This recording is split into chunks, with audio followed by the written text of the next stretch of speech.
Property consultant हूँ।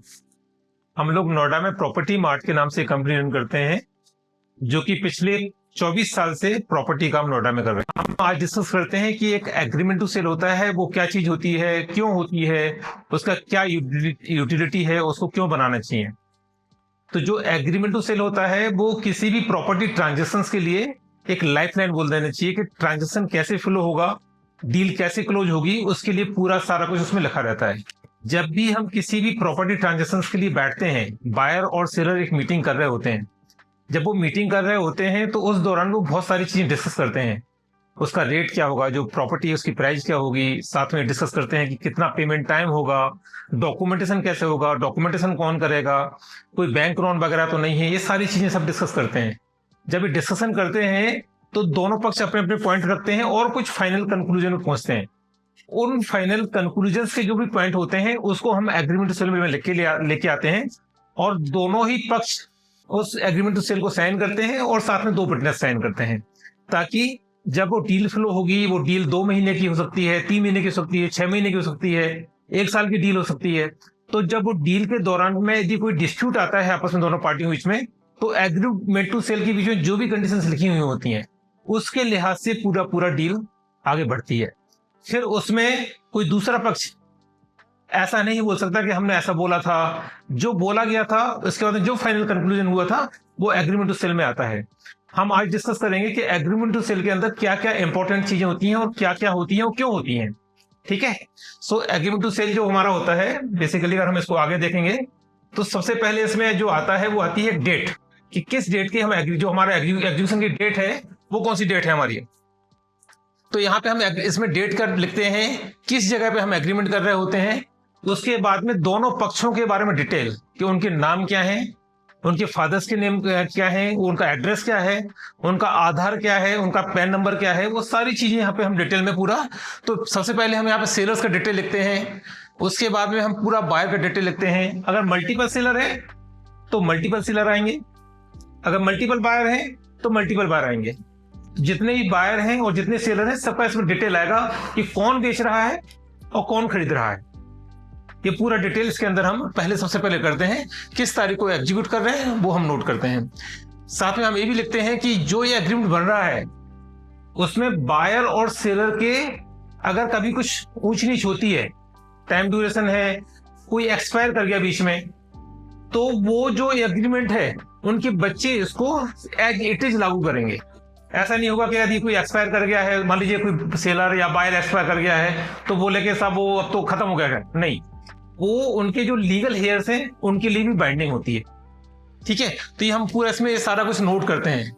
इसके बाद में हम पूरा प्रॉपर्टी का डिटेल देते हैं कि प्रॉपर्टी है क्या, हम जो बात कर रहे हैं, जो एग्रीमेंट हो रहा है, जो एग्रीमेंट टू सेल बन रहा है, जो प्रॉपर्टी खरीद फरोख्त में आ रही है, वो प्रॉपर्टी का पूरा एड्रेस क्या है, वो प्लॉट है, बना हुआ है, फ्लैट है, कॉमर्शियल है, इंडस्ट्रियल है, किस तरह की प्रॉपर्टी है और वो कितने बड़े प्लॉट साइज पे बनी हुई है, उसका एरिया कितना है, अगर फ्लैट है तो कौन से फ्लोर पे है, वो सारा कुछ इसमें प्रॉपर्टी ट्रांजेक्शन में यहाँ पे पूरा डिटेल इसके अंदर आएगा। यहाँ पे पूरा डिटेल हमारा प्रॉपर्टी ट्रांजेक्शन का डिटेल आएगा। अब जब हमने प्रॉपर्टी का डिटेल दे दिया, बायर एंड सेलर का डिटेल दे दिया, अब आती है कि प्रॉपर्टी कॉस्ट क्या है। जो प्रॉपर्टी ट्रांजैक्शन हम कर रहे हैं वो 1 करोड़ की है, 50 लाख की है, 25 लाख की है, 10 करोड़ की है, 100 करोड़ की है, जो भी कॉस्ट आती है, इसके बाद हम इसको यहाँ पे नोट करते हैं कि इसकी कॉस्ट कितनी है। इसमें दोनों पक्षों को लिखा रहता है कि इतने में वो बेचना चाहते हैं, वो इतने में वो खरीदना चाहते हैं। तो यहाँ प्रॉपर्टी की पूरी कॉस्ट इसके एग्रीमेंट के अंदर आ जाती है, ताकि बाद में कॉस्ट के पीछे कोई बात नहीं हो कि हम इतनी डिमांड कर रहे थे, बायर बोलेगा नहीं साहब हमने तो इतने के लिए बोला था कि इतने में कर दीजिए। तो उस दिन बैठ के जो रेट फाइनल हो गया, प्राइस फाइनल हो गई, वो फाइनल हो जाता है। साथ में हम यहाँ पे ये भी नोट करते हैं कि जो एक प्राइस फाइनल हुआ है इसमें कौन कौन सी चीजें इंक्लूड हैं, कौन कौन सी चीजें एक्सक्लूड हैं।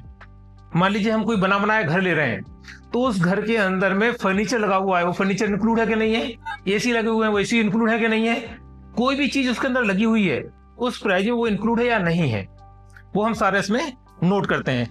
इसके बाद हम दोबारा इसको जो डिटेल है प्रॉपर्टी का दोबारा लिखते हैं, प्रॉपर्टी की प्राइसिंग दोबारा लिखते हैं। ये एक नॉमेनक्लेचर है एक प्रॉपर्टी के बारे में जब लिखते हैं। इसके बाद में हम लिखते हैं कि जो पेमेंट आज हम कर रहे हैं, कोई भी एग्रीमेंट तब तक वैलिड नहीं होता है जब तक कि उसके अंदर कोई ना कोई प्रॉपर पेमेंट का ट्रांजेक्शन ना हो। कोई भी एग्रीमेंट के अंदर अगर पैसे नहीं गए हैं तो उस एग्रीमेंट की कोई वैलिडिटी नहीं है। एग्रीमेंट के अंदर पेमेंट का ट्रांजेक्शन होना बहुत जरूरी है।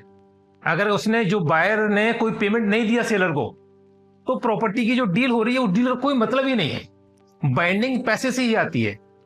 तो हम उस दिन जो पैसा दे रहे हैं, जब हम कर रहे हैं, एग्रीमेंट कर रहे हैं, तो हम वो जो पैसे दे रहे हैं वो किस मोड में दे रहे हैं, कितना दे रहे हैं, क्या चेक नंबर है, क्या ड्राफ्ट नंबर है, अगर बैंक ट्रांजैक्शन कर रहे हैं, डायरेक्टली बैंक में डाल रहे हैं तो क्या डिटेल है, कितने अमाउंट का है। यूजुअली जो हम यहाँ पे पेमेंट करते हैं इनिशियली, वो जो हमारी कॉस्ट होती है उसका 10% करते हैं। अगर फॉर एग्जाम्पल 5 करोड़ रुपए की डील है तो 50 लाख रुपए की अप्रोक्सीमेटली हम लोग इनिशियल पेमेंट करते हैं।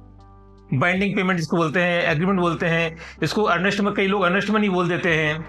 तो जो अमाउंट है इनिशियली देते हैं वो 10% का अमाउंट देते हैं। फिर वो डिपेंड करता है बायर सेलर की आपस में अंडरस्टैंडिंग के लिए, कि कई बार जो बायर है या बोलता है कि साहब अभी हमारे पास इतना पैसा नहीं है, मेरे पास पैसे आज कुछ कम है, कल ज्यादा आ जाएंगे, कल वापस और दे देंगे। तो उसको फिर हम पार्ट पेमेंट की क्लॉजेज में डालते जाते हैं। लेकिन स्टैंडर्ड 10% का रहता है।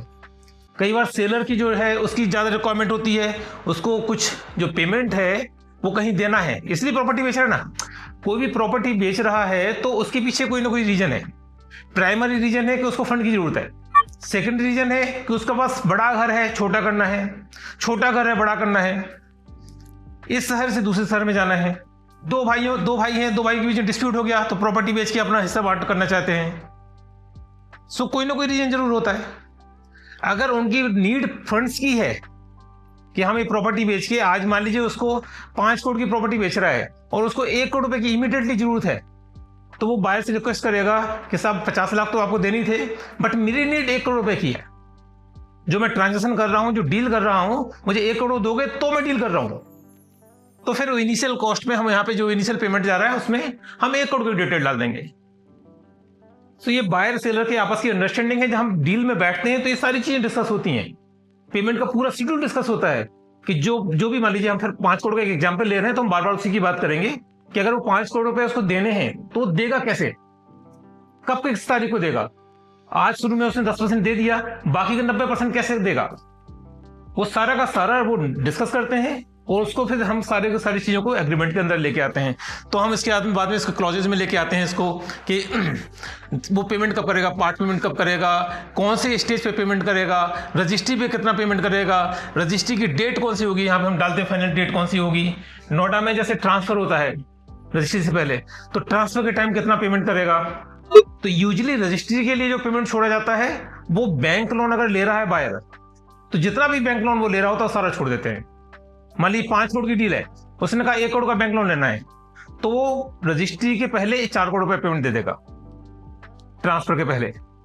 और अगर उसने बोला नहीं था मुझे 4 करोड़ का लोन लेना है, तो 1 करोड़ रुपए दे देगा, क्योंकि बाकी जो पैसे काम पैसे से होगा।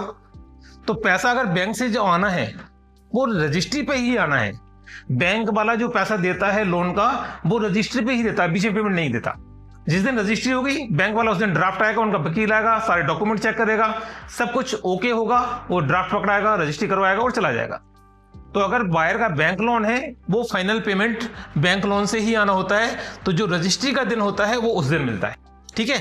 अब इसके बाद में हम बाकी बातें करते हैं कि अब जैसे अब रजिस्ट्री तो हमने करा ली है, अब घर चाहिए, तो घर का पोजीशन कैसे मिलेगा, कब मिलेगा। तो जनरली जिस दिन रजिस्ट्री हमारी होती है, फाइनल जब पेमेंट आ जाता है, उस दिन ही हम जनरली चाबियां देते हैं, उस दिन ही हम ओरिजिनल डॉक्यूमेंट जो बायर है उसको हैंड ओवर करते हैं। तो पोजीशन ऑफ द प्रॉपर्टी जिस दिन सारा पेमेंट मिल जाता है उस दिन ही होती है। कई बार आपस में बातचीत करके ऐसा हो जाता है कि बायर ने बोला कि साहब मैंने जो प्रॉपर्टी मेरी थी मैं बेच के आ रहा हूं, मैं 4 दिन बाद रजिस्ट्री कराऊंगा, मुझे 4 दिन पहले पोजीशन चाहिए। और अगर सेलर मान जाता है तो हो जाता है, वापस की अंडरस्टैंडिंग है। बट इन स्टैंडर्ड रजिस्ट्री वाले दिन ही पोजीशन की बात होती है, पोजीशन रजिस्ट्री वाले दिन ही देना चाहिए जब सारा पैसा आ जाए। लेकिन अगर कोई जिद करता है, जिद नहीं बोलना चाहिए, रिक्वेस्ट करता है और सेलर को डिस्कम्फर्ट नहीं लगता है, मिलके अच्छा लगता है, तो वो भी हो जाता है। लेकिन हम बाई स्टैंडर्ड की बात करेंगे। एक गवर्नमेंट का रूल है कि अगर प्रॉपर्टी की कॉस्ट 50 लाख से ऊपर की है तो जो बायर है उसको 1% टीडीएस सेलर काटना चाहिए। मतलब 5 करोड़ की डील कर रहा है तो 5 करोड़ का 1% मतलब 5 लाख रुपए वो जो बायर सेलर है उसको कम पेमेंट करेगा, मतलब 4,95,00,000 की पेमेंट करेगा, और जो 5 लाख है वो उसके पैन कार्ड के इंजेक्शन जमा करेगा सेलर के। तो जो बायर है वो 5 करोड़ ही दे रहा है, बट 4,95,00,000 दे रहा है सेलर को, और 5 लाख रुपए दे रहा है इनकम टैक्स डिपार्टमेंट को। वो बाद में जो सेलर है वो अपना इनकम टैक्स का रिटर्न फाइल करेगा, और अपना 5 लाख का जो भी उसको टैक्स देना, नहीं देना, क्लेम लेना है, वापस लेना है, वो उसका अपना काम है, उनका सीए देखेगा। बट सरकार ने एक नियम निकाला है ताकि सरकार को ये पता लगता रहे कि कोई प्रॉपर्टी का ट्रांजेक्शन हो रहा है, तो उन्होंने एक नियम बना दिया कि बिना 1% टीडीएस के कोई प्रॉपर्टी ट्रांजेक्ट नहीं होगी यदि 50 लाख से ऊपर की कॉस्ट है। तो अगर कोई वो बोलता है कि साहब, जो कोई सेलर बोलता है नहीं साहब मुझे टीडीएस जमा नहीं करवाना, तो उस पर 20 गुने की पेनल्टी है, मतलब 20% उसको पेनल्टी देनी पड़ेगी। तो मना करने का कोई स्कोप नहीं है, टीडीएस कटेगा। 50 लाख अगर 50 लाख की हो गई, 49,95,000 की है तो टीडीएस नहीं कटेगा, 49,99,000 की है तो टीडीएस नहीं कटेगा। जैसी 50 लाख पूरा हुआ 1% टीडीएस कटेगा। ठीक है, क्लियर है? टीडीएस का समझ में आ गया, टीडीएस क्यों कटता है? अब टीडीएस दो तरह से होते हैं। कुछ लोग होते हैं जो सेलर होते हैं वो इंडियन रेजिडेंट होते हैं, मतलब भारत में ही रहते हैं। कुछ लोग होते हैं भारतीय हैं बट विदेश में रहते हैं। तो विदेश वालों का टीडीएस का अमाउंट जो होता है, परसेंट होता है, वो ज्यादा होता है। वो 12.5% प्लस उसके ऊपर भी कुछ सरचार्जेज होते हैं, वो टीडीएस अमाउंट होता है। तो जो बायर है उसको उतना टीडीएस काटना पड़ेगा, सेलर है उसको उतना टीडीएस कटवाना पड़ेगा। फॉर एग्जाम्पल, अगर वो 5 करोड़ की ही डील है और 12.5% उसको काटना पड़ा, तो 62.5 लाख रुपए वो काटेगा। सरचार्ज अलग है, सरचार्ज के अलग सब जोड़ेंगे तो वो 15% के आसपास जाता है, 14.95% जाता है। तो रफली 90 लाख रुपए कम देगा, मतलब 4,10,00,000 रुपए देगा सेलर को, और 90 लाख रुपए जमा करेगा इनकम टैक्स डिपार्टमेंट को। सेलर वापस लेता रहेगा, वो सेलर की बात है कि सेलर अपना रिटर्न फाइल करे कि साहब मेरा टैक्स इतना नहीं, इतना बनता है तो इतना मुझे रिफंड करो, वो रिफंड होता है, वो बिल्कुल दिक्कत नहीं है। लेकिन प्रॉपर्टी ट्रांजेक्शन के लिए ये टीडीएस का काटना कंपल्सरी है, गवर्नमेंट की कंप्लायंसेस हैं, पूरा करना है। फिर जब हम डील करते हैं तो प्रॉपर्टी कितनी पुरानी है हमें नहीं पता, वो 6 महीने पुरानी भी हो सकती है, 2 दिन पुरानी भी हो सकती है, 6 साल पुरानी भी हो सकती है, 60 साल पुरानी भी हो सकती है।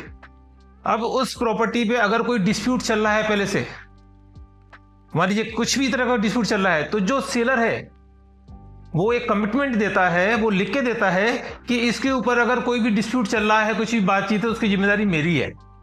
ऑल्दो नहीं चल रहा है, लेकिन अगर कोई पाया जाता है तो उसकी 100% जिम्मेदारी मेरी है। अगर ऐसा कुछ पाया जाता है तो बायर ने जो पैसा दिए हैं, मैं उस पैसे को पूरा रिफंड करने की जिम्मेदारी लेता हूं। साथ ही साथ में उसको जो लॉसेस हुए हैं इस डील करने से, उसकी जिम्मेदारी भी मैं लेता हूं।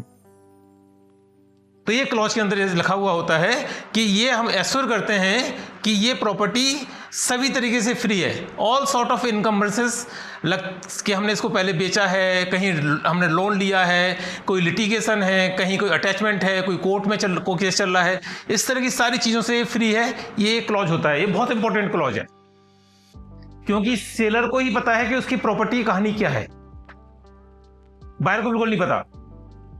जो प्रॉपर्टी ट्रांजेक्ट कर रहे हैं, डीलर्स कर रहे हैं, उनको भी नहीं पता अंदर खाने क्या बात है, वो तो उसी को पता है ना। तो वो उसकी जिम्मेदारी लेता है जो सेलर है, और लिख के देता है कि इस तरह कोई भी चीज पाई जाती है तो मैं जिम्मेदारी लेता हूं।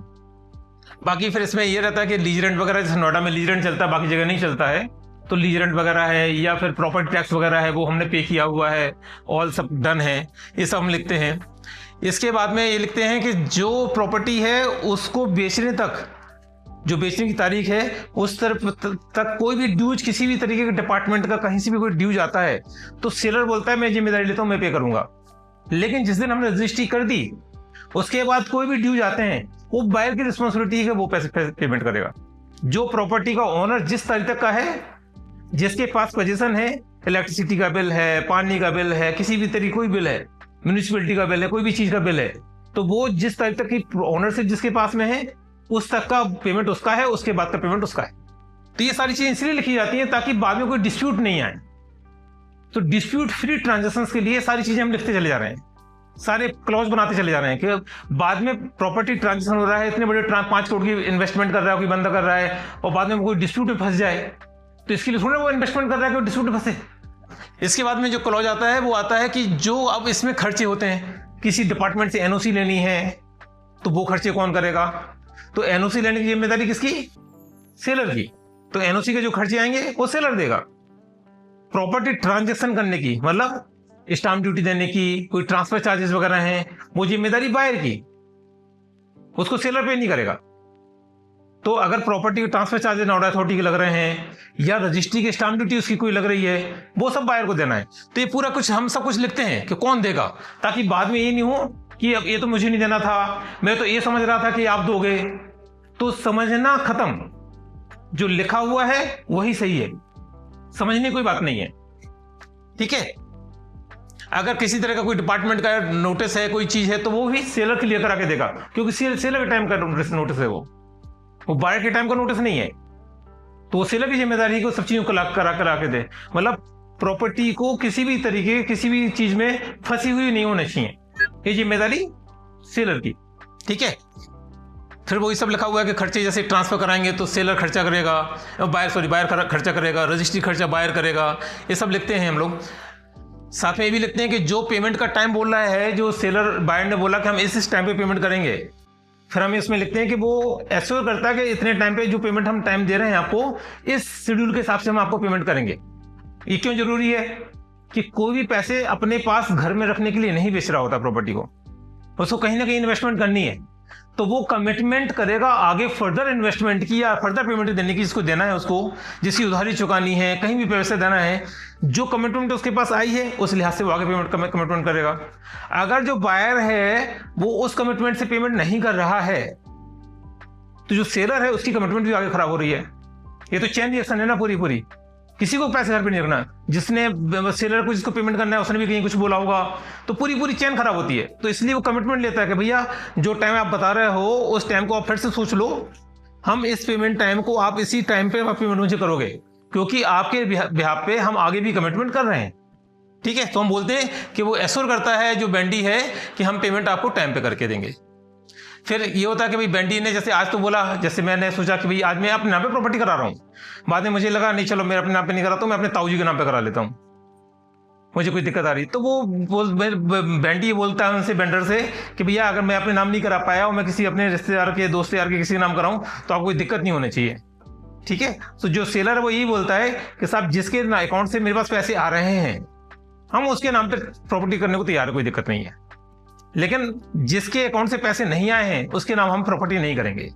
तो ये क्लॉज हम डालते हैं कि इसको जो सेलर है उसको कोई दिक्कत नहीं है अगर वो अपना किसी और रिश्तेदार के यहाँ पे, दोस्त यार के नाम पे प्रॉपर्टी को ट्रांसफर करना चाहता है। ठीक है, अब जो प्रॉपर्टी है उसको पैसे चाहिए तो बैंक लोन कराएगा। तो ये होता है कि वेंडर, कई बार बैंक वाले इस तरह के डॉक्यूमेंट मांग लेते हैं जो कि शुरू में नहीं दिए गए हैं। तो वेंडर से कमिटमेंट ले ली जाती है, सेलर से कमिटमेंट ले ली जाती है कि अगर बैंक वाला कोई डॉक्यूमेंट मांगता है और आपके पास उपलब्ध है तो आप हमको उसको दोगे, ताकि बैंक वाले का हम पेट भर सकें। क्योंकि लोन तभी डिस्कस करेगा बैंक वाला जब बैंक वाला जो डॉक्यूमेंट मांग रहा है उसको सारे डॉक्यूमेंट मिल जाए। अगर डॉक्यूमेंट उसको बराबर नहीं मिलेंगे तो वो लोन डिस्कस नहीं करेगा। ठीक है, तो ट्रांजेक्शन के लिए पैसे जरूरी है। ये ट्रांजेक्शन तभी कंप्लीट होता है जबकि बैंक पैसे दे दे। अगर सेलर बोलता है नहीं साहब मैं डॉक्यूमेंट नहीं दूंगा और बैंक बोलता है साहब डॉक्यूमेंट नहीं दूंगा, तो बैंक लोन नहीं दूंगा। अगर बैंक लोन नहीं दूंगा तो ट्रांजेक्शन कैसे हुआ? बायर के पास तो पूरे पैसे थे नहीं, वो तो बैंक लोन के भरोसे बैठा हुआ है। ठीक है, तो ये भी थोड़ा सा क्लॉज डाल देते हैं ताकि अगर कभी जरूरत पड़ती है तो वो हो। अब खुदा ना खास्ता कभी रीजन से जो बायर है उसका पेमेंट का जुगाड़ नहीं हो पाया, या सेलर हुआ, सेलर के किसी रीजन से वो अब उसका मन पलट गया अब नहीं सेल करना, तो क्या हो? तो ये इसको डिफॉल्ट ऑफ कमिटमेंट बोलते हैं।